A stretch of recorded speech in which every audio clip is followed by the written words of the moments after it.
I've seen from personal experience that the right marketing can absolutely transform a business and produce growth that completely changes lives. And agencies are one way to deliver that marketing, but there are also alternatives. Today, we're going to talk about three things: how to know whether or not you should choose a marketing agency, or there might be a better option in freelancers or building an in-house team.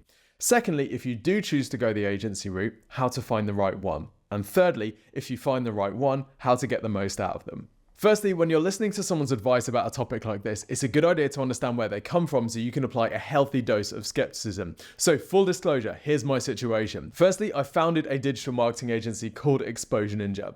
Exposure Ninja's worked with hundreds of clients over the last 12 years, large and small, many of whom have also used other agencies. Secondly, I buy marketing agencies, and just this year alone, I've spoken to and interrogated more than 200 of them. So I know what goes on inside good agencies and inside bad agencies. Thirdly, I own another business outside of marketing completely that uses agencies, including my own. So I'm an agency founder, an agency buyer, and a client of agencies. But I've also built in-house marketing teams and used freelancers. So I have a really broad perspective on this topic. And by the way, the purpose of this is not to convince you that Exposure Ninja is the right agency for you, because honestly, we're not the right agency for everyone, and we turn away more than half of the requests for help that we get. So let's talk about the three options that you have: agency, freelancers, and in-house. And we're going to talk through each one, the pros and cons of each, and more specifically, the stages of business that each one most suits. Now, for some businesses, a freelancer is the perfect solution. Freelancers work best if you give them a simple task in one area of marketing and you have a little bit of time to oversee them. For example, I'm looking for a content creator to help me with some personal branding stuff for social media. I know what I'm doing with video. I produce lots of content. I need someone to follow a process I've designed to turn this content into different snippets and shorts, build thumbnails using a process I've built with the software I've provided, and I know exactly what good looks like. I've also got the time to manage that person. Now, I don't need paid social, writing content, website optimization, design. Those are all completely different skills. All I need is someone to do this specific set of tasks following a process that I've built. Yes, I'd love to hear their expertise and their thoughts, but I'm not buying them for their strategy. I'm buying them for the execution of a relatively discrete range of certain tasks that are very closely related. Now, freelance is great here because I don't have to commit to a long-term role. I need someone to essentially jump into the machine and crank the handle. Perfect. Now, once I've got enough of this role to justify a full-time person, usually it'll become more economically viable to actually hire in-house or bring this freelancer in-house. For example, at Exposure Ninja, we've got an amazing full-time content person who researches, writes, scripts. That's one role, and there's enough work there to make that person full-time. We've also got a head of marketing that has the time and capacity to be able to manage that person as well. Now, would my other business hire full-time for that type of role? Absolutely not. There's nowhere near enough content being produced for that to make any sense whatsoever. But once you've got, say, 120 to 150 hours worth of work every month, forever, in a specific set of tasks that one person could do, then often hiring in-house can make the most financial sense. Now, of course, once businesses get to a size where they have large in-house teams working on each area, they'll still often work with agencies to provide additional strategy or creative input or training. But fundamentally, they're usually relying on their in-house teams to actually execute the work. Okay, so that's freelance and that's in-house. What about agencies? Well, the best way to think of a great agency is a well-organized team of task specialists, but you spread the cost of those task specialists with other businesses. So they're essentially fractional marketing experts.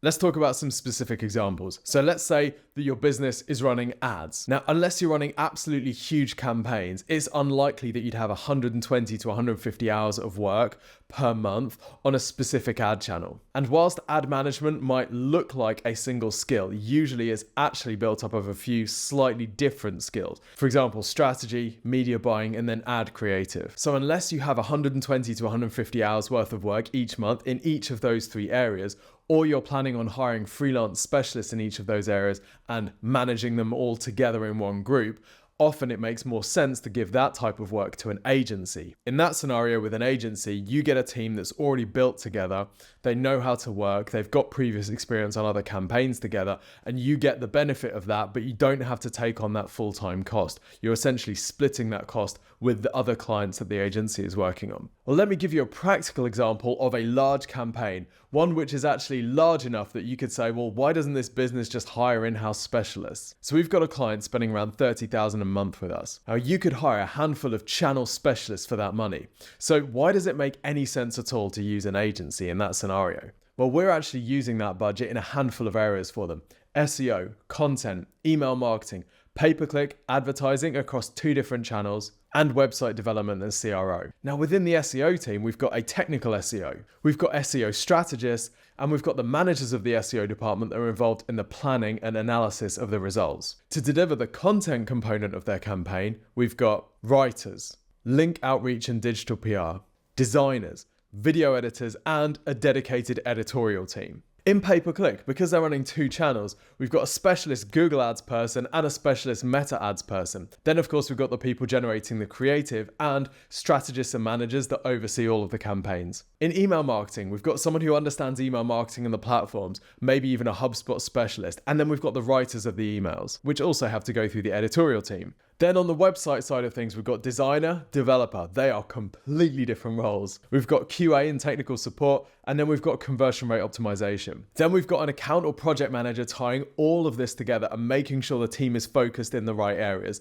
Then we've got senior management of the company that has experience across loads of different campaigns, again, overseeing everything to make sure it's pointing in the right direction. Then there's holiday and sick cover. So if any of these people drop out for any reason, we've got someone there who's up to date with the campaign that can step straight in. Now, inside Exposure Ninja, there are 43 people that have visibility on this campaign. That's 43 specialists at each different component of this campaign. So yes, for the 30K a month, they could hire a handful of specialists. Now they're spending 30K a month though. What about their alternatives? Well, they could go the freelance route. Now with freelance route, you probably need 3 or 4 in-house people just managing the number of freelancers required to get this amount of work done to the high enough standard that they need to, given how competitive digital marketing is these days. Now, if they went in-house, by my reckoning, they need at least 11 specialist full-timers.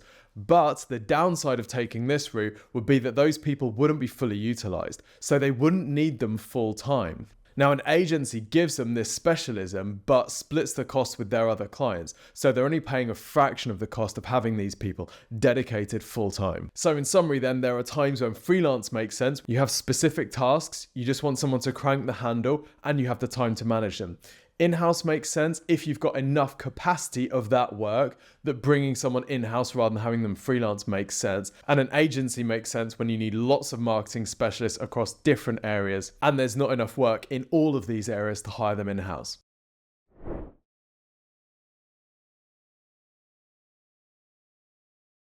So if you've decided that you need to find an agency, how do you find the right one? Let's talk first about specialists versus generalists.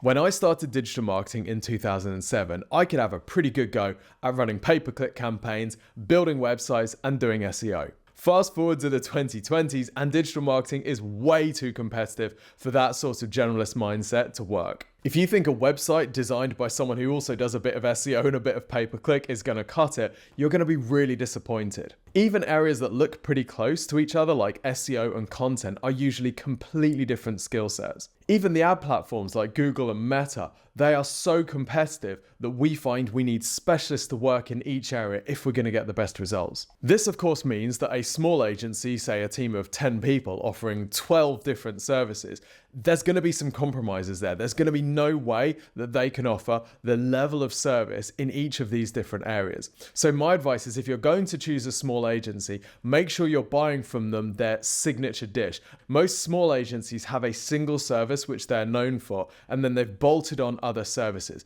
but really they're not core. And in fact, in some cases, they might even be outsourcing them to other places. Now, the benefit of small agencies is they often have lower overhead, so they're lower cost, and that can feel really attractive, particularly if you don't have a huge marketing budget. But you do need to make sure that you're getting the level of specialism in each different area of marketing to actually be competitive.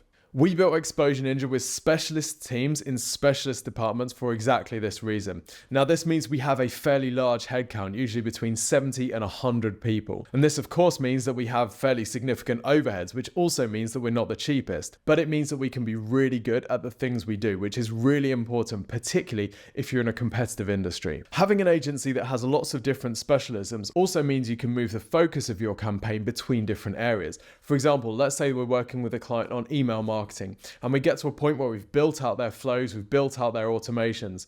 What do? Continue to work on email marketing for the next 12 months? Or maybe we can actually deploy some of that resource into other areas to help them get better results. Maybe they've got a seasonal campaign and they need some help with ad management during that time, but then they don't need help with ad management after that. Well, we can move the resource around between these different specialist areas, always delivering the level of skill required to get great results, but without tying the client into working in that specific area for 12 months. Now, you've probably heard that saying, to a hammer, everything looks like a nail. And this is one consideration when you're looking for an agency. You might find a specialist LinkedIn agency, for example. Well, let's say that you're a business selling fishing rods. If you go to a specialist LinkedIn agency, guess what they're going to recommend as the way to grow your fishing rod business? LinkedIn, even if it's not right at all.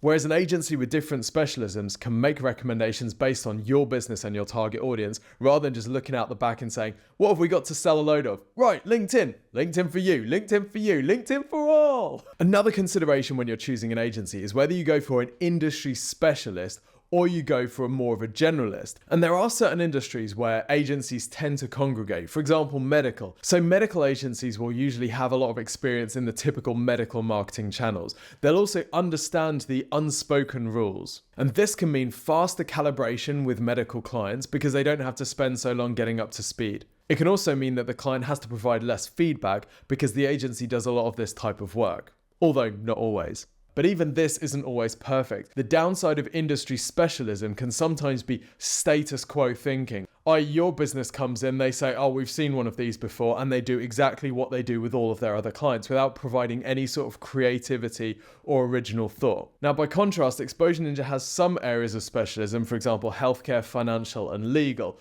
But we've also worked with clients in loads of different industries. Now, whilst that can sometimes mean that it takes us a little bit longer to get to know a client's business than if we'd already worked with loads of businesses in that space, what it does mean is that we can bring some insights from completely unrelated industries. So we've taken principles that we've seen work really well in direct consumer e-commerce, for example, and applied them really successfully in B2B service companies where that industry has never seen anything like this before. Or maybe we take some lessons from SaaS thought leadership and apply them to a local business with amazing success. So I think when you're choosing between going with an industry specialist and an agency that's works with loads of different businesses, you've got to find someone that understands your business and can show you that they're going to be able to work with you and collaborate closely.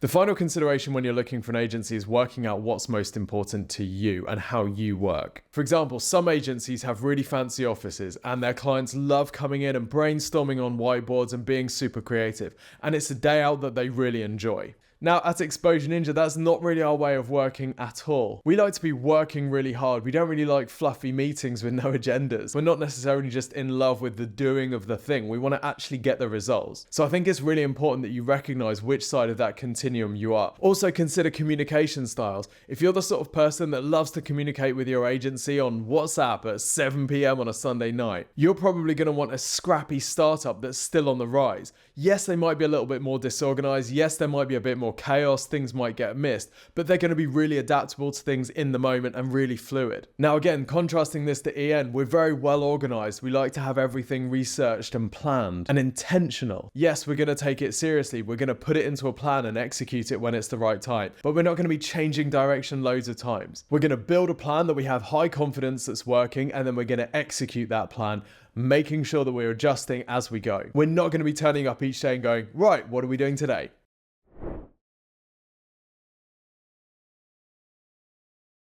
Okay, so let's say that you found an agency that you like. How do you get the most out of that agency? Now, I'm going to give some personal recommendations here based on feedback with the hundreds of clients we've had over the years. First thing is to understand the time required on your part and commit to it.